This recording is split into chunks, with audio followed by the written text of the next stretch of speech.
lock in. This was French yesterday. We're all good for that, yes? If I'm going to do this again, so if you want another review, stay behind because Delena was not here yesterday. I'll do that. But the English is different.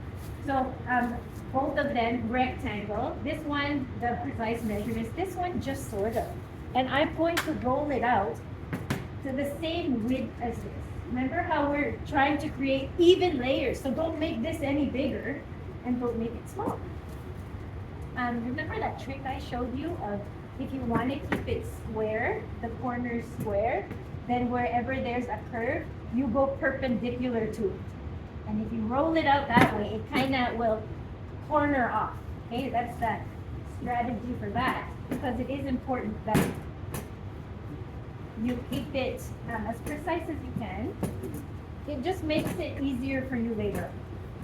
I'm not saying my way is the best ever, but it's good to have some kind of systematic process to do this. Okay, so I want to roll it out, again, no wider than the barrage, but a third, just a third longer than the barrage. So a third would be half of this, right?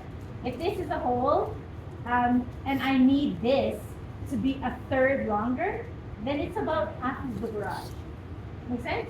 So I just need to roll it out about what? This much more? Keep that beside. I know my width is pretty good already. And again, you don't need the sheeter for this bit. You might not even need the sheeter for that laminate part. I always find, and you will find this too, that because this dough has yeast in it, and all those tender ingredients, it's a lot more tender, so it's easier to roll. Easily, you can do this at the table. But of course, the sheeter is free. Jump on the sheeter, but you don't need to.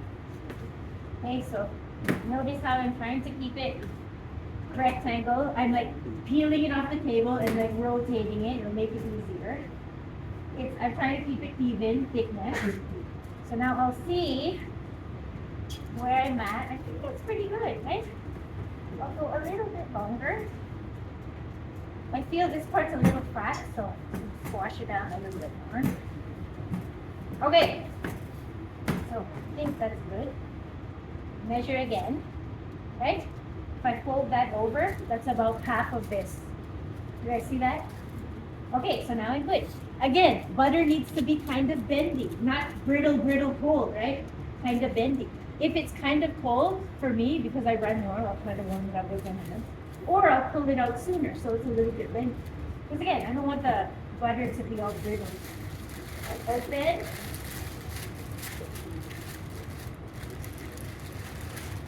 And then I'll place it on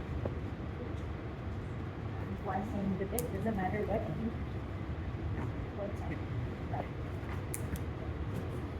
Shrinking a bit. Roll it out. Place it here. Pull that to the corner, it is even. Nice and level. And you can see that I'm keeping as close to it as possible, right? I'm not seeing like an inch of dough at the end, nor an inch of fat at the end, as even as you can. And then this third, I will fold over. Okay. Squaring it up. And then this third, I will fold over. So the English method creates a layer of dough, fat, dough, okay? Which is different from the French. Remember the French yesterday was just dough, fat, dough. That's the difference between the French and the English in the end of layers. And then the lock-in obviously is different too. When I used to work in industry and I'd make croissant finish, this to me was a lot easier to do. I divvy up the dough because I do many heads. And it was a lot faster for me to shape a boule than it was for me to, you know what I mean? Mm-hmm. And then it was a lot easier for me to,